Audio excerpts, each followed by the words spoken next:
Aquesta peça és una de les més famoses de Dennis Kelly. Bé, la més famosa no, perquè després ell ha escrit el llibret del musical Matilda, que és amb un registre completament diferent, diguem, no? Però quan va començar a escriure, aquesta és una de les peces que va assentar, diguem, la seva fama i que es va fer moltes produccions internacionalment, ara fa més de 20 anys.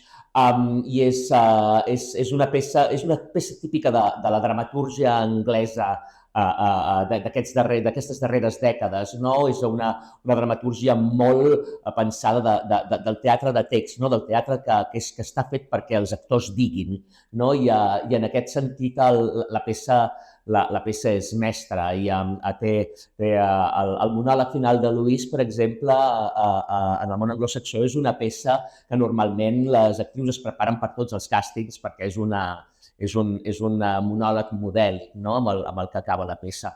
I a mi també em fa il·lusió perquè per aquestes casualitats de la vida, quan vaig començar a escriure i amb una beca que a mi em van donar del British Council em van enviar de jove, quan jo era jove i no tenia canes de la barba, em van enviar a Londres un temps a visitar un parell de companyies, i una d'aquestes companyies, Payne's Pro, justament Dennis Kelly estava d'autor jove resident quan encara no havia escrit aquesta obra encara.